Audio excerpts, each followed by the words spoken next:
नमस्कार, मी अमित मुंडेक आणि थोडक्यातमध्ये आपलं स्वागत आहे. मंडळी, 2 दिवसापूर्वी एक रक्तरंजित थरारक घडला पुण्यामध्ये. एकंदरीत नागेश जाधव याचा मृत्यू झाला आहे आणि एकंदरीत त्या नागेश जाधवला मारते वेळी समोरून फोन आला त्याच्या आईला, की तुम्ही लवकर 10 मिनिटाच्या आत या, नाहीतर नागेशला टेरेसवरून फेकून देईल. असा फोन आला आणि त्याच नंतर नागेशची आई आणि त्याचे 2 ते 3 मित्र त्या ठिकाणी गेले आणि त्यानंतर पाहिल्याच्या नंतर त्यावेळेस त्यांना समजलं की नागेशला भयावह मारण्यात आलं आणि त्याच्या अंगावरती कपडे देखील नव्हते, अशी परिस्थिती होती. आणि नागेश किंचाळ देखील होता. आत्ता आपण नागेशच्या घरीच आहोत आणि एकंदरीत सध्या त्याच्या घरची आता आपण परिस्थिती पाहू शकतो की त्याची आई अक्षरशः दरवाजाच्या पायथ्याशीच बसलेली आहे. त्यांना आपण बोलण्याचा प्रयत्न करू.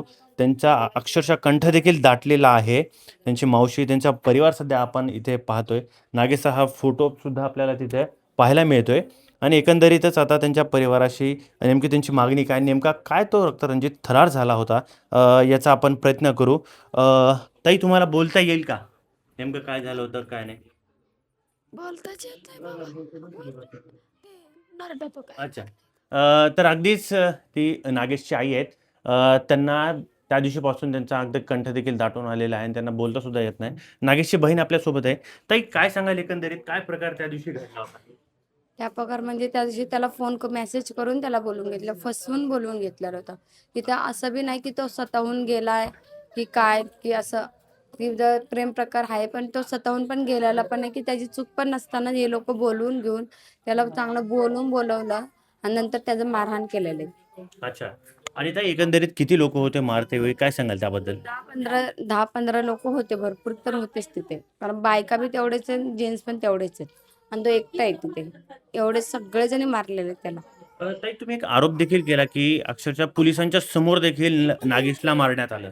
पोलीस येत होते वरती, तर तेव्हा आम्ही जेव्हा म्हणजे आम्ही फॅमिली असताना सुद्धा आमच्या समोर नागेशला मारलं गेलेलं. जेव्हा आम्ही पकडलं त्याला मागून लाथा मारत होते, अक्षरशः बायका पण एवढं मारत होते त्याला. म्हणजे आणि तो नग्न अवस्थेत होता त्यावेळेस?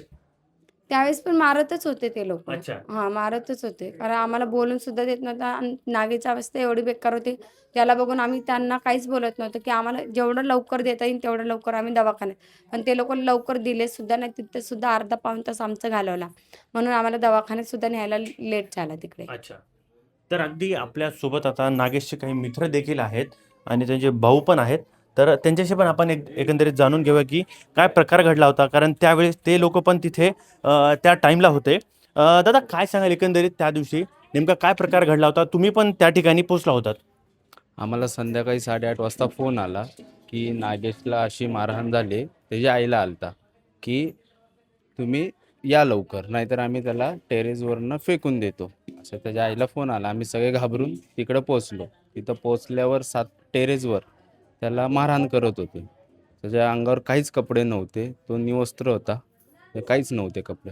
मारहाण करत होते. आम्ही पोलिसांना बोलवलं. तिथं 2 पोलिस आले. पोलीस आल्यानंतर त्यांच्यासमोरही त्यांनी मारहाण केली. आम्ही विनवण्या केल्या त्यांना, मारू नका, सोडा, एवढं झालं आता, खूप मारलंय, बाद झालं, सोडा. पण त्यांनी काय ऐकलं नाही. त्यांनी अक्षरशः एवढा हे केलं अति, त्यांनी 6 टेरेसवरनं खाली पार्किंगला त्याला विदाऊट कपड्याचं घेऊन आले तसंच. आम्ही सगळे विनवण्या करत होतो त्याला, त्याला कपडे द्या, हे द्या, पण त्यांनी ऐकलंच नाही. नागेश नेमकं ज्यावेळेस तो रक्ताच्या थारोळ्यात होता, ज्यावेळेस तुम्ही तिथे गेलात, त्याला महिला देखील मोठ्या पद्धतीने मारत होत्या. ते पण होतं सर? महिला 4 ते 5 महिला होत्या. 5 आणि 6 पुरुष होते. अच्छा. त्यांना मारहाण करत होते त्याला आम्ही गेल्यानंतर. अच्छा. नेमकं ते आता म्हणजे कशाने मारहाण करत होते आणि त्या ठिकाणी पोलीस देखील समोर होते? समोर होते. त्याला अगोदरच आम्ही जेव्हा आलो तेव्हा त्यांच्या हातात काही नव्हतं. पण त्याला अगोदरच रॉड आणि लाकडनी त्याला मारत होते, लाकडांनी. बरं. दादा, त्या ठिकाणी तुम्ही देखील होतात. तुम्ही काय पाहिलं? काय परिस्थिती होती? आम्ही तिथे गेलो. सा 7व्या मजल्यावर आम्हाला फोन आला होता नाही का त्यांच्या मम्मीला. आम्ही वरती गेलो तेव्हा तो म्हणजे तिथं त्याला मारून फेकलेलं असं म्हणजे नाही का. अच्छा. 1 तास तर मारत होते त्याला, 1-1.5 तास तर मारत होते. नेमकं तो काय बोलत होता ज्यावेळेस तुम्ही त्याला पाहिलं, ज्यावेळेस तुम्ही त्याला खाली घेऊन येत होते, नेमकं त्यावेळेस त्याचं काय म्हणत होता तो?